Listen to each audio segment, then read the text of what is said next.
శ్రీ గురుభ్యో నమః. WMM భక్తి ప్రేక్షకులకు నా నమస్కారాలు.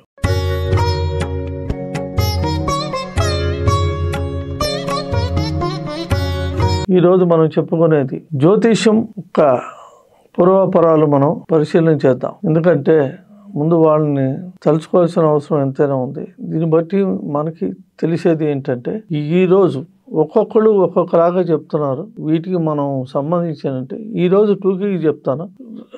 తర్వాత ఎపిసోడ్లో దీని గురించి ఎలాబొరేటెడ్గా ఇద్దరు ముగ్గురు ఉంటే సంభాషణ ద్వారా మీకు చెప్పదలుచుకున్నాను. ఈరోజు నేను చెప్పేది ఏంటంటే జ్యోతిష్యం అనేది ఎవరు, ఇది ఎక్కడి నుంచి బయలుదేరిందంటే దీనికి ఆద్యుడు సూర్యనారాయణమూర్తి ఫస్ట్. తర్వాత వీళ్ళకి దేవుడిచ్చిన వరం ఇది ఆటోమేటిక్గానే మనకు వచ్చింది. ఇంకా దీన్ని బట్టి కనుక చూస్తే నారద మహర్షి, వీళ్ళు కూడా దైవ సంభూతులు చెప్పిన వాళ్ళు ఒకళ్ళిద్దరు తప్పితే మిగతా వాళ్ళందరూ గడ్డ మీద పుట్టి శాస్త్రజ్ఞులు అయ్యారు. వీళ్ళనే మనం మహర్షులు అంటున్నాం.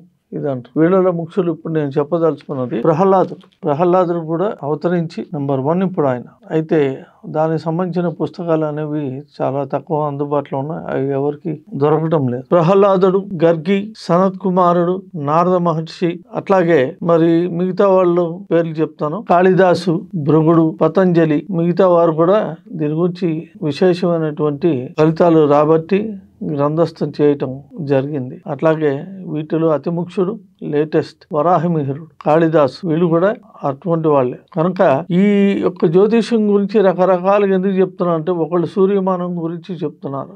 దాన్ని ఇంగ్లీష్లో లూనార్ అంటారు, సోలార్ అంటారు. కొంతమంది చంద్రమానం ప్రకారం చెప్పేది లూనార్ అంటారు. కొంతమంది నక్షత్ర గతుల ఆధారంగా చేసుకుని చెప్పేది నక్షత్ర జాతకం.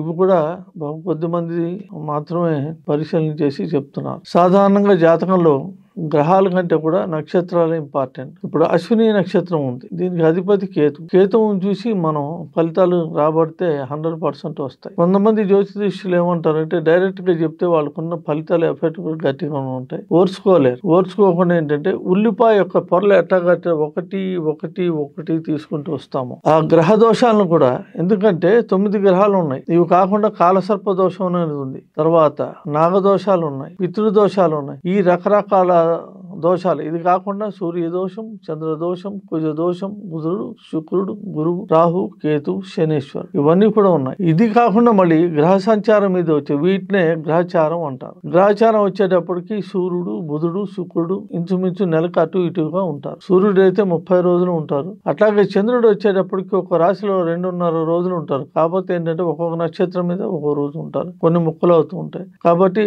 చంద్రుడు సంబంధించిన గ్రహచారం కూడా కావాలి. ఇంకొక జ్యోతిష్యులు చెప్పేది ఏంటంటే యోగాలు ఇచ్చేవాడు చంద్రుడే కాబట్టి చంద్రుడి మించే చూడాలి అని చెప్పి అంటారు. కాదు, పుట్టిన వేళ విశేషం, ఏ టైంలో పుట్టాడు, పుట్టినప్పుడు సూర్యుడు, భూమి, ఆకాశం ఎక్కడైతే కలుస్తుందో దాన్ని లగ్నం చేసుకుని లగ్నాధారితంగా చేసుకుని చెప్పమని ఒకళ్ళు చెప్తున్నారు. చెప్పే వాళ్ళందరూ రైటే, కాకపోతే వాళ్ళు అనుసరించే పద్ధతులు, విధానాలు మనకి తేడా వచ్చి కన్ఫ్యూజన్ ఉంటాయి. దయచేసి ఇది వాళ్ళకి కన్ఫ్యూజన్ లేకుండా మాక్సిమం ట్రై చేస్తున్నారు. ఎవరు చెప్పినా కూడా అది కరెక్ట్ గానే ఉంటుంది. దాని గురించి మనం ఆలోచించవలసిన అవసరం లేదు. మనం వినటానికి సావధానంగా నేను చెప్పేది ఒకటికి 10 సార్లు చూసి, విమర్శ అయినా సరే ప్రశంసలైనా సరే 1కి 10 సార్లు మీకు చదవండి. అన్ని కూడా మేము చెప్పేవి మీకు ఉపయోగపడతాయి. అట్లాగే ఒక్కొక్కళ్ళ పద్ధతులు ఒకళ్ళు ఎట్లా చెప్తున్నారు ఏంటనేది కనుక మనసు పెట్టి వింటే మీకేమీ తెలియదు అనుకుని ఒక్కసారి వినండి, సగం అర్థమైపోతుంది. మిగతా సగం 1-2 సార్లు వింటూ ఉంటే మీకే అర్థం అవుతుంది. కాబట్టి ఈ మహానుభావులు రాసింది ఇవన్నీ కూడా